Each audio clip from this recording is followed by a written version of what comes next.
Friends, welcome back to my YouTube channel study for the competitive exam. तो आज की class है हमारी साइंस पर। साइंस का जो सब्जेक्ट जो हम लेंगे फिजिक्स, और उसका टॉपिक है हीट। तो हीट से रिलेटेड क्वेश्चंस को हम डिस्कस करेंगे जो कि हमारे एग्जाम पॉइंट ऑफ व्यू से बहुत इंपॉर्टेंट रहने वाले हैं। तो स्टार्ट करते हैं। First question is first law of thermodynamic is related to. अब फर्स्ट लॉ जो है थर्मोडायनामिक का रिलेटेड किससे रिलेट करता है? Law of conservation of heat. किससे? Law of conservation of heat.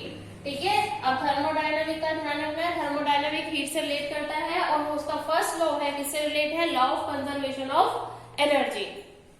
अब देखो, लॉ ऑफ कंजर्वेशन एनर्जी होता क्या है? इसे हम डिनोट करते हैं डेल्टा क्यू से। ठीक है, लॉ ऑफ कंजर्वेशन को हम किससे डिनोट करते हैं? डेल्टा क्यू से। डेल्टा, अब ये जो होता है sum of the delta U plus delta W. अब ये दोनों है क्या चीज? Sum of increase in internal energy. अब जो U है, U जो डिनोट कर रहा है इंटरनल एनर्जी को डिनोट कर रहा है, और डेल्टा W जो है, ठीक है, एक्सटर्नल वर्क डन, जो कि इसके अंदर एक्सटर्नल वर्क डन हुआ है।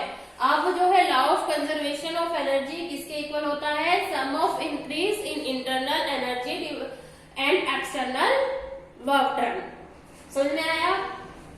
नेक्स्ट क्वेश्चन है हमारा why white clothes. Why white clothes are cooler than the black cloth. अब व्हाइट क्लोथ्स जो होते हैं ब्लैक के कंपेयर में ज्यादा कूल क्यों होते हैं? बिकॉज ऑफ क्यों होते हैं? They reflect the whole light. जो व्हाइट कलर जो होता है जो ऑल ऑफ द लाइट को रिफ्लेक्ट करता है। ठीक है, क्योंकि आपने देखा होगा, आपने पढ़ा भी होगा, ठीक है, तो उसमें जो प्रिज्म का हम चैप्टर पढ़ते हैं, लाइट वाला ही, जो 10th स्टैंडर्ड से हम पढ़ते आते हैं, उसमें जो प्रिज्म होती है एक व्हाइट ग्लास की होती है, जो ग्लास पर जो लाइट पड़ती है वो रिफ्लेक्ट करती है सभी लाइटों को। तो यही चीज होता है कि जो लाइट कलर है, जो मीन्स व्हाइट कलर है, रिफ्लेक्ट करता है ऑल लाइट्स को। ठीक है, अब जो ब्लैक कलर है वो एब्जॉर्ब करता है। ठीक है, अब जो ब्लैक क्लॉथ्स है जो वो सभी लाइट्स को क्या करेंगे? एब्जॉर्ब करेंगे, और व्हाइट जो है रिफ्लेक्ट करेंगे। नेक्स्ट क्वेश्चन है हमारा अर्थ इज अर्थ क्या है? अर्थ क्या है हीट के कंपेयर में? हम हीट का टॉपिक पढ़ रहे हैं, तो earth is a bed absorber and bed radiator of heat. ठीक है, अर्थ क्या है? बेड एब्जॉर्बर है और बेड रेडिएटर ऑफ हीट है। ठीक है, नेक्स्ट क्वेश्चन है हमारा at the highest value of black body. At the highest value of black body radiation it wavelength. अब क्या कहता है? At the highest value of black body radiation. अब ब्लैक बॉडी की जो रेडिएशन है वो हाईएस्ट होती है, तो इसकी वेवलेंथ क्या होगी? तो इसकी वेवलेंथ क्या होगी? Decrease with increase in temperature. Decrease with increase the temperature जो होगी इसकी वेवलेंथ होगी। और ये दोनों एक दूसरे के वाइस वर्सा होते हैं। अगर इंक्रीज इन टेम्परेचर तो डिक्रीज इन वेवलेंथ। ठीक है, वाइस वर्सा है दोनों एक दूसरे का। ठीक है भाई। नेक्स्ट क्वेश्चन है हमारा direction of flow of heat. Direction of flow of heat between any two system. ठीक है, अब direction of flow of heat, जो फ्लो ऑफ हीट होती है, ठीक है, बिटवीन एनी टू सिस्टम, दो सिस्टमों के बीच में डिपेंड किस पर करती है? Their individual temperature. उन दोनों के अलग अलग टेम्परेचर पर डिपेंड करता है direction of flow of heat. Next question है the unit of Planck constant. The unit of Planck constant is क्या है? Joule in second. Joule in second. J for joule. J for क्या है? Joule है। S for second. Joule in second. अब इसको थोड़ा सा पढ़ लेते हैं डिटेल में थोड़ा सा कि प्लैंक कांस्टेंट होता क्या है। ठीक है, प्लैंक कांस्टेंट क्या है? प्लैंक कांस्टेंट को डिनोट किया जाता है H से। किससे डिनोट करते हैं आप? H से। और जो एनर्जी, E फॉर एनर्जी है, क्योंकि ये जो एनर्जी से ही फाइंड आउट किया जाता है। Energy is equal to Planck constant into frequency, Planck constant into frequency, E for energy, F for frequency. ठीक है, ध्यान रखना है। So H means Planck constant जो क्या होगा हमारा एनर्जी अपॉन में फ्रीक्वेंसी, एनर्जी अपॉन फ्रीक्वेंसी, तो इसकी यूनिट होगी जूल इन सेकेंड। अब ध्यान रखना एनर्जी की जो यूनिट होती है वो जूल होती है और फ्रीक्वेंसी की जो होती है सेकेंड होती है। अब दोनों का जब हम रिलेशन क्रिएट करते हैं तो हमारी यूनिट बन जाती है जूल इन सेकेंड। ठीक है, अब देखो जो हमारा प्लैंक कांस्टेंट की एक्यूरेट जो वैल्यू होती है वो होती है हमारी 6.626 मल्टीप्लाई 10⁻34 जूल इन सेकेंड। ध्यान रखना है, ये आपसे कभी भी इसकी यूनिट की वैल्यू भी पूछ लेता है एग्जाम में। ठीक है, अब नेक्स्ट क्वेश्चन है हमारा the dimensional formula of Planck constant. Dimensional formula of Planck constant contain the dimension. अब प्लैंक कांस्टेंट का जो डायमेंशनल फॉर्मूला है कंटेन द डायमेंशन, कौन सी डायमेंशन को कंटेन करता है, किससे वो फॉर्मूला जो है क्रिएट होता है, किससे होता है, एंगुलर मोमेंटम से, इससे एंगुलर मोमेंटम से। ठीक है, नेक्स्ट क्वेश्चन है हमारा a wide and smooth surface is, a wide and smooth surface is. अब एक वाइड और स्मूथ सरफेस क्या करता है, ठीक है, तो क्या करता है वो बेड एब्जॉर्बर होता है और गुड रिफ्लेक्टर होता है। ठीक है, बेड एब्जॉर्बर, क्योंकि देखो स्मूथ सरफेस होता है, स्मूथ सरफेस पे अगर कोई भी चीज आप डालोगे वो एकदम से फिसल जाएगी। ठीक है, और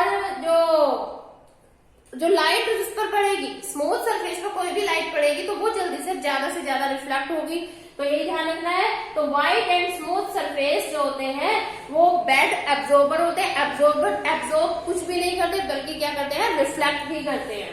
ठीक है, ऑफ हीट। नेक्स्ट क्वेश्चन है heat of a reaction depend upon. Heat of a reaction, कोई भी हीट रिएक्शन होती है वो किस पर डिपेंड करती है, किस पर डिपेंड करती है, हीट ऑफ जो किस पर डिपेंड करती है, physical condition.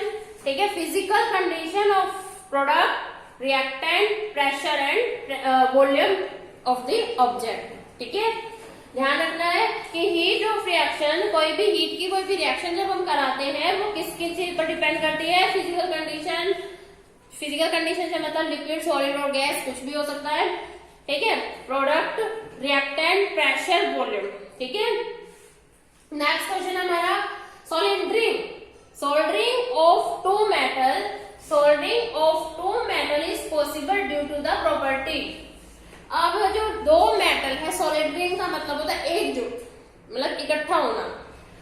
सोलिडरी of two metal is possible due to the property of, कौन सी प्रॉपर्टी के कारण वो जो दो मेटल है सोलिडरिंग हो जाते हैं, कौन सी प्रॉपर्टी के कारण, कोसेशन। कौन सी प्रॉपर्टी, कोसेशन के कारण। क्योंकि देखो कोई भी अगर दो मेटलों में हीट किया जाता है, मेल्ट होते हैं, मेल्ट होकर जो है वो एक दूसरे से जो है मतलब इकट्ठा, मतलब एकजुट हो जाते हैं। ठीक, नेक्स्ट क्वेश्चन है हमारा in extreme cold condition, in extreme cold condition, in cold countries, in extreme cold condition, in cold countries water pipe get busted. अब देखो क्या बोला है कि बहुत ज्यादा एक्सट्रीम कोल्ड कंडीशन होती है, कोल्ड कंट्रीज में वाटर पाइप जो होती है बस्ट क्यों हो जाती है, क्यों हो जाती है, because on freezing water expanded, क्योंकि उसके अंदर जो फ्रीजिंग वाटर होता है वो एक्सपेंड हो जाता है। तो इसका थोड़ा रीजन पढ़ लेते हैं हम। इन cold countries freezing temperature is less than 0 degree Celsius. अब देखो कोल्ड कंट्री में जो फ्रीजिंग पॉइंट होता है वाटर, फ्रीजिंग टेम्परेचर होता है वो होता है less than 0 degree Celsius. And volume of water increase. अब देखो टेम्परेचर जो होता है लेस देन 0 डिग्री होता है, जब वाटर फ्रीज होता है तो उसका वॉल्यूम जो है इंक्रीज होता है। And lack of enough space, जब पाइप के अंदर उन्हें पूरा स्पेस नहीं मिल पाता तो वाटर पाइप गेट बस्टेड, तो वो बस्ट हो जाती है। Next question, the freezing point of fresh water, the freezing point of fresh water, fresh water किस टेम्परेचर पर, किस पॉइंट पर पर फ्रीज हो जाता है 0 डिग्री सेल्सियस। कितने पर? 0 डिग्री सेल्सियस पर। नेक्स्ट क्वेश्चन है lake freeze in cold country. अब कोल्ड कंट्री के अंदर जो लेक है, झीलें हैं, वो फ्रीज हो जाती है इन विंटर, सर्दियों में, leaving the water underneath air. ठीक है, अब देखो जो कोल्ड कंट्रीज है, आपने देखा होगा कि ऊपर से बर्फ जमी होती है और नीचे पानी होता है। ऊपर बर्फ होती है, नीचे पानी होता है। जो ऊपर बर्फ होती है वो लेस देन 0 डिग्री सेल्सियस पर वो फ्रीज हो जाती है। जो ऊपर बर्फ जमी होती है वो 0 डिग्री टेम्परेचर पर फ्रीज हो जाती है, और नीचे वाला जो वाटर होता है, लिविंग द वाटर अंडरनेथ, अब जो नीचे वाला जो पानी होता है वो कितने टेम्परेचर पर मतलब कितने टेम्परेचर पर वो लिक्विड रहता है? कितने पर? 4 डिग्री सेल्सियस पर। समझ में आया ये इसमें बोला है कोल्ड कंट्री में जो झीलें होती हैं, नदियां होती हैं, वहां पर जो ऊपर जो फ्रीज हो जाती हैं, ऊपर बर्फ होता है और नीचे पानी होता है। ऊपर वाला जो बर्फ वाला पार्ट है वो 0 डिग्री पर फ्रीज हो जाता है, और नीचे वाला जो पानी जो नीचे लिक्विड फॉर्म में होता है वो 0 डिग्री सेल्सियस पर जो है लिक्विड फॉर्म में रह जाता है। ठीक है, 4 डिग्री सेल्सियस पर जो है लिक्विड फॉर्म में रहता है। तो आज की क्लास में हम इतना ही करेंगे। नेक्स्ट क्लास में मिलते हैं नए आगे नए क्वेश्चंस के साथ। तो बने रहे study for the competitive exam YouTube channel. Thank you.